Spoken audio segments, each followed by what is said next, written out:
ஒரு சில படங்கள் பெரிய எதிர்பார்ப்பை ஏற்படுத்தி தோல்வியடைந்துவிடும். படம் வெளியான பின்னரே என்ன தவறு செய்தோம் என்பது இயக்குனருக்கு தெரிய வரும். இப்படி இந்த வரிசையில் ரஜினி மகள் ஐஸ்வர்யாவும் இணைந்திருக்கிறார். ஐஸ்வர்யா செல்வராகவனிடம் சில படங்களில் உதவி இயக்குனராக வேலை செய்து இயக்கம் பற்றி கற்றுக்கொண்டார். அதன் பின் தனுஷை வைத்து திரைப்படத்தை இயக்கினார். ஆனால் இந்த படம் வெற்றி அடையவில்லை. இது பற்றி சமீபத்தில் விளக்கம் சொன்னார் ஐஸ்வர்யா.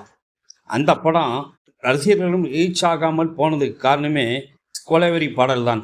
அந்த பாடல் பிரபலமாகிவிட்டதால் படத்தில் வைத்து விட்டோம். படமோ சீரியஸான கதையை கொண்டது. ஆனால் அந்த பாடல் எல்லாவற்றையும் திசை திருப்பி விட்டது. அந்த பாடலை அந்த படத்தில் வைத்திருக்க கூடாது என்று சொல்லியிருந்தார். அதே போலதான் அவர் இயக்கிய லால் சலாம் படமும் தோல்வியடைந்திருக்கிறது. இது பற்றி ஊடகம் ஒன்றில் பேசிய ஐஸ்வர்யா, கிரிக்கெட் விளையாட்டில் மதமும் அரசியலும் நுழைவுதான் படத்தின் கரு. கதை மிகவும் சீரியஸானது. ஆனால் ரஜினி என்கிற நடிகர் வரும்போது கதை அவரின் மீது பயணிக்க தொடங்கிவிடுகிறது.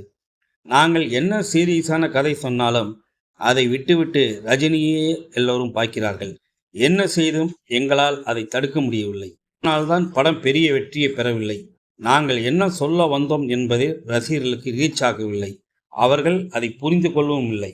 எனவே அப்பாவை வைத்து படம் எடுத்தால் அவரை மட்டுமே சுற்றி நடப்பது போல மட்டுமே காட்சிகளை அமைக்க வேண்டும் என்பதை நான் லால் சலாம் படத்தில் கற்றுக்கொண்டேன். ஏற்கனவே படத்தில் சில முக்கிய காட்சிகள் கொண்ட ஆர்டிஸ்ட் காணாமல் போய்விட்டது. இருந்ததை வைத்து எடிட்டிங் செய்து படத்தை வெளியிட்டோம் என ஐஸ்வர்யா சொல்லியிருந்தது குறிப்பிடத்தக்கது.